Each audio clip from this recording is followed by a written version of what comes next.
Something in our minds and hearts has always yearned for heroes. From King Arthur to Luke Skywalker, humanity has created and celebrated characters who fulfilled great destinies, albeit ones tinged with sorrow.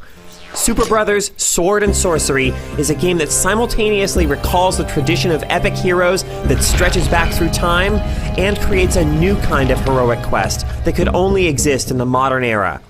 It's a magical adventure that uses its visuals, music, and dialogue to create a wondrous experience that's unlike any game you've played before.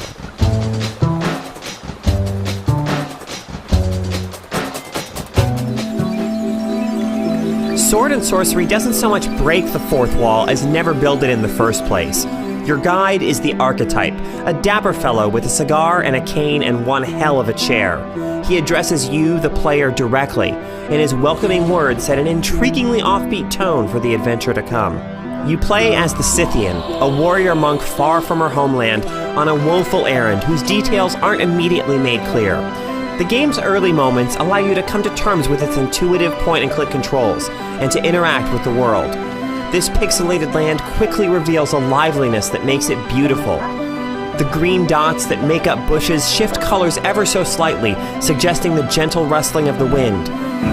Your reflection in a pristine lake catches your eye, and tapping the water causes splashes to occur. Rabbits and other woodland creatures scamper into the brush as you draw near. All these details and many more pull you into this world.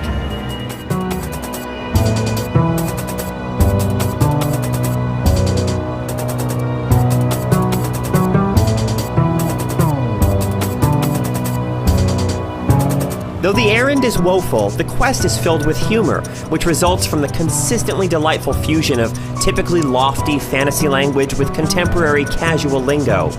You quickly meet three residents of this realm: a girl known as Girl, a woodcutter known as Logfella, and their dog known as Dogfella. The Scythian's use of a first-person plural suggests she is speaking not only for herself, but perhaps for both you and her. And along with the Archetype's periodic interludes, this helps make the whole experience feel more personal, like a journey of discovery not just for the Scythian, but for you as well.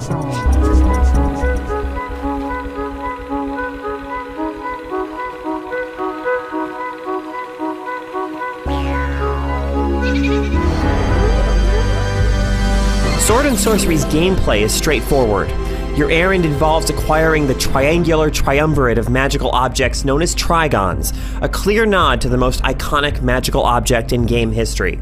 To do so, you explore the world, seeking slumbering sylvan sprites who must be awakened and sent skyward.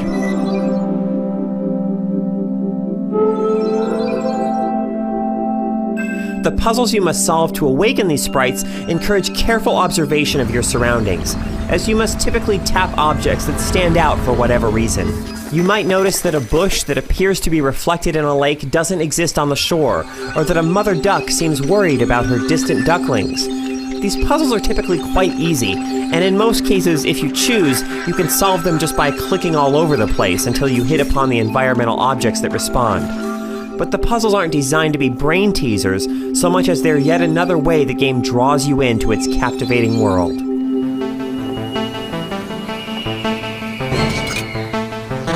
Your adventure is punctuated by occasional battles. In combat, you can click a sword icon to swing and a shield icon to block.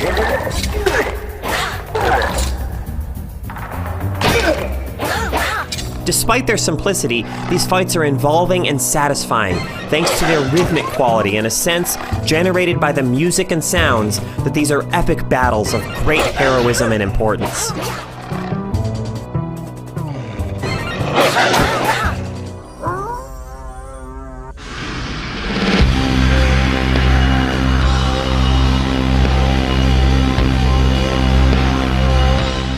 In fact, the music is an essential component of the entire Sword and Sorcery experience. Musician Jim Guthrie's tones support the sense of wonder that the story creates. Awaken a sylvan sprite, and the ethereal tones it emits as you send it skyward may send shivers down your spine.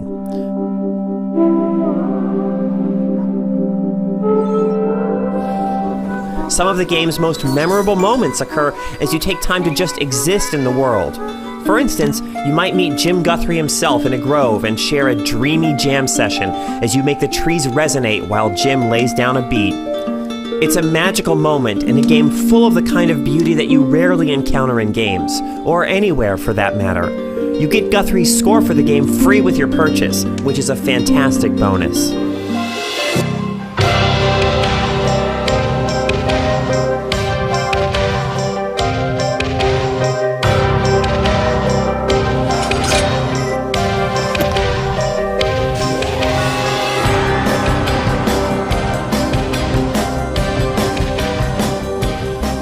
Sword and Sorcery is only a few hours long, though if you play it the way the game encourages you to play it, those few hours may be spread over a number of weeks.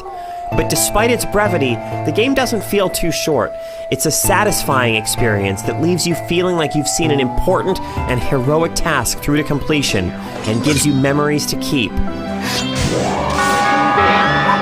Sword and Sorcery casts such a captivating spell, you may recall your time in this wondrous and mythical realm whenever you gaze at the moon shining in the night sky.